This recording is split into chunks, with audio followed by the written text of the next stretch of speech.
os leões devoravam. Sabe o que acontece? Daniel não cheirava carne. Olha para o seu irmão e diga: mata a carne. Daniel não cheirava carne, Daniel cheirava fogo. Quem é que fica perto do fogo? Quem é que fica? Quando ele caiu dentro da cova, o leão chegou perto dele, irmão Pedro, disse: eu não vou ficar aqui perto de tu não. O que acontece, leão? Tem fogo nele, tem fogo nele, tem fogo nele. Quem acredita, levanta a mão, levanta a mão, levanta a mão. Quem tem fogo aí? Quem tem fogo aí? Quem tem fogo aí? Quem tem fogo aí? Quem tem fogo aí? Quem tem fogo aí? Levanta a mão, só você que tem fogo. Levanta a mão, só você que tem fogo. Levanta a mão, só você que tem fogo. Levanta a mão, só você que tem fogo.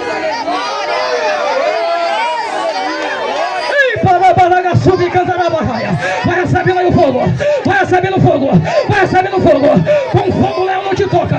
Com fogo o leão não te devora. Com fogo ele foge. Ele foge. Ele foge. Ele foge. Ele foge.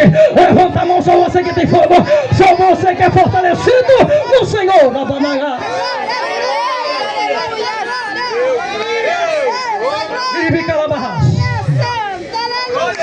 Quem não cheira carne não é devorado.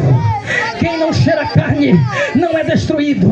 Quem não cheira carne não é vencido. Agora observe aqueles homens que participaram do banquete. Todos sabem, pastor Rafael, todos engravatados, quem sabe que até com anel é o pastor Rabadagaçu, dizendo: eu sou o teólogo, eu sou aquilo e aquilo. Mas deixa eu te dizer uma coisa: quando eles caíram dentro da cova, a Bíblia Sagrada disse: não deu tempo nem cair direito, os leões devoraram. Por quê? Porque eles cheiravam carne. Deixa eu te dizer uma coisa: existe um perigo muito grande quando a gente não fortalece nosso espírito e fortalece a carne. A carne nos destrói, a carne nos derruba, a carne nos deixa em uma condição de desespero e de escravidão. Mas quem é fortalecido, levanta a mão. Quem é fortalecido, quem é fortalecido no Senhor, quem é fortalecido no Senhor, ele se torna uma bomba atômica. Você pode dizer: irmão, mas isso é mentira, isso não pode acontecer. Como assim, irmão? Quem não se lembra de Pedro? Pedro, ao se converter ao Senhor, a se fortalecer no Senhor, a Bíblia Sagrada fala que a própria sombra de Pedro curava na Badagassúbia.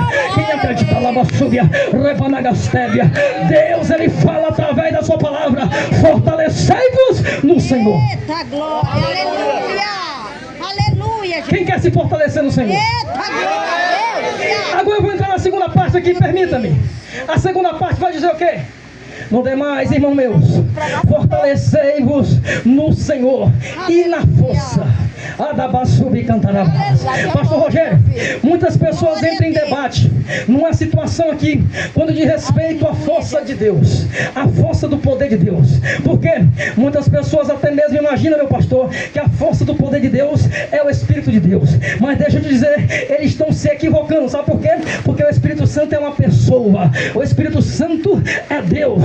Deixa eu te dizer uma coisa. E por que agora o apóstolo Paulo, ele está dizendo: fortalecei-vos na força do poder de Deus? Se não é o Espírito Santo, se não é o Espírito Santo que é a força ativa, existe um ministério e existe até mesmo uma heresia no mundo secular, que existe pessoas que pregam dizendo que o Espírito Santo é a força ativa de Deus. Isso não tem conotação bíblica, isso não está de acordo com a própria palavra do Senhor. O próprio Jesus, quando vai falar referindo a respeito do Espírito Santo, ele vai dizer: ele é o Consolador, ele é o Paracleto, ele é o Senhor, ele é aquele que penetra a divisão da alma e do Espírito, ele é aquele que vai até as profundezas. A profundeza de quem, irmão?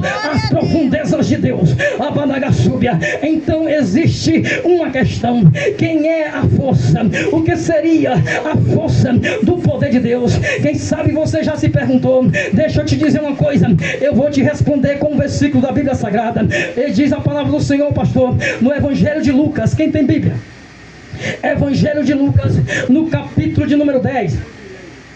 Rabadagaçubi canta. Ou logo no capítulo de número 11. O que vai acontecer aí, irmão? Vai acontecer o seguinte: os discípulos, um dos discípulos chega para Jesus falando o seguinte: Senhor Jesus, nós temos percebido que os discípulos de João, nós temos percebido que os discípulos da sinagoga, eles têm orações, eles fazem orações, eles fazem os seus clamores. No entanto, Senhor, nós percebemos que existe uma situação diferente naquilo que diz respeito à oração. Ora, eles já estavam começando a compreender, eles já estavam começando a entender que uma oração não é apenas uma repetição. Quando a oração se torna repetição, representa o que? Ela se torna uma reza, ela se torna algo que Deus não responde, que Deus não faz. Agora deixa eu te dizer uma coisa: sabe por que até agora Deus ainda não respondeu a tua oração? É porque você não muda o disco, sempre fica pedindo a mesma coisa. Muda o disco, começa a dizer: eu te agradeço, Senhor, eu te louvo, Senhor. Aí Ele vai começar a te abençoar grandemente na terra. Oh, Deus amado. Agora você percebe o que os discípulos vão falar para Jesus. E ele fala assim: vem cá, Jesus, vem mais perto de mim. O que foi? Ele vai dizer assim: ensina-nos a orar. Abadagaçubi cantarabaia. Ensina-nos a orar. Alabassubi cantarabacaia. Os discípulos, meus irmãos, poderia chegar para Jesus dizendo assim: Senhor, me ensina a expulsar demônios. Eu vejo o Senhor expulsando demônios. Me ensina aqui como é que expulsa demônios. Senhor, me ensina como é andar sobre as águas. Me ensina aqui, eu quero andar sobre as águas. Me ensina, me ensina. Eu fiquei muito maravilhado. Senhor, me ensina a multiplicar pães. O Senhor tem poder demais. Me ensina aqui como é que faz multiplicar os pães. Abadagaçubi canta. Senhor, ensina-nos a como ressuscitar os mortos. Tudo bem, eu quero que o Senhor ensina. Mas o discípulo vai dizer: eu entendi. A força do poder de Deus, a força do poder de Deus é a oração. É a oração. Olha para o seu irmão e diga: a força do poder de Deus é a oração. A força do poder de Deus é a oração. É por isso que Jesus saía para orar.